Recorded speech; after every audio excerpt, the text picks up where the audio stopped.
I just want to ask you one more question related. We're trying to eradicate polio right now.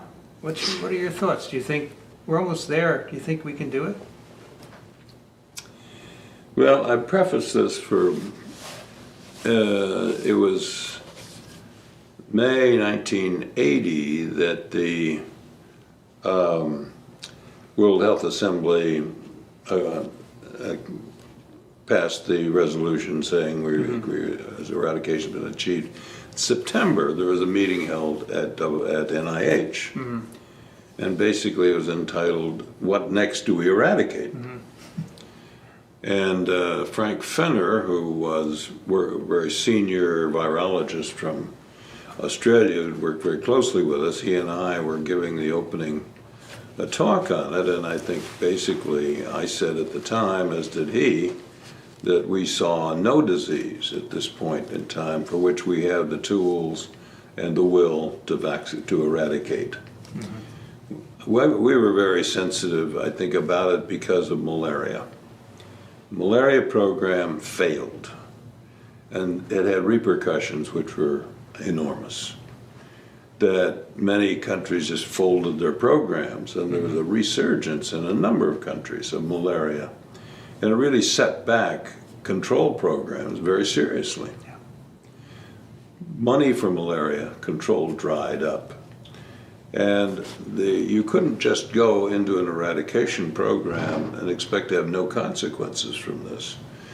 So that's what we said in 1980, that we saw no, and I was never invited again to an eradication conference. I don't think they wanted me there. But we came to 1988, and I think it's worth noting for the polio group. There was a meeting held in Talloires, France, some months before the World Health Assembly.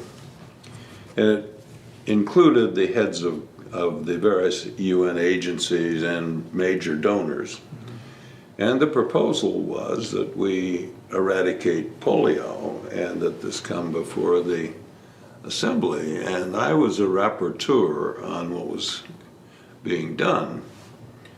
And I was very unhappy with this. And my view was quite simple. You have a vaccine which has to be kept cold up to the point of use. We know what it's like distributing vaccine of smallpox, where we didn't have that. It was difficult in a large part of Africa and Asia, getting the vaccine out to the people who had to use it, let alone at a cold temperature. Secondly, you've got a vaccine which we could give one vaccination, and there's protection there. If we're in an area, and we were in areas where there was civil war and fighting and what have you, but if you could get things quieted down for a brief period of time, you could vaccinate a lot of people, you're in good shape. With polio, you couldn't do that.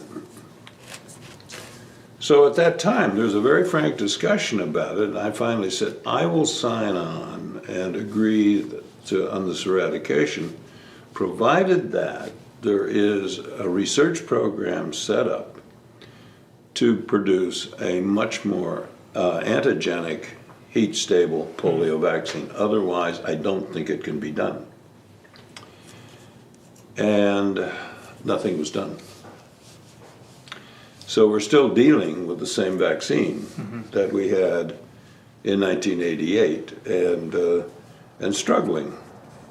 At the same time, there's an enormous amount of money that's gone into it. We calculated the amount of money that was spent on the entire program of smallpox over the 14 years and translated it into today's dollars. And it comes out to very close to $1 billion. Right now, we're spending more than $1 billion a year on polio. So that it's a major investment that's involved here. There's another problem with the measles that worries me or the polio that worries me very much. Polio is born out of the expanded program on immunization. which actually we had initiated out of the smallpox program and got it through the assembly in 1974. And it was from that that Ciro de Quadros, a Brazilian genius, I would say, working with PAHO, set up the program, expanded program of immunization in the Americas, and demonstrated very clearly that you could eradicate it, or let's say eliminate it throughout the Americas with the tools available. He set up the model for that, and the expanded program on immunization was set up specifically that would for DPT, measles, and polio, and BCG. That was the idea, that this would be a set of vaccines that we would promote for all countries. UNICEF picked this up in about 1975, 76, began supplying vaccines, and the consequence has been in the Americas dramatic. As you know, they interrupted measles transmission in the Western Hemisphere, rubella. The rubella syndrome is gone. And it's been just a miraculous achievement that's really not yet fully understood just how great it was. And it was because of Ciro and what he was getting done in the Americas that it gave a lot of courage to say, okay, we can do this worldwide. But you don't have many Ciro de Quadros, and it's a lot more difficult working in Africa logistically than in the Americas. And so the polio program was really a major leap. And the question is, did we have the technology to do it? Did we have the commitment to do it? With Bill Gates weighing in heavily on this, and actually Bill Gates and I and Ciro had a couple of lengthy meetings. It made a huge difference. We never had support like Bill Gates has provided in the polio program.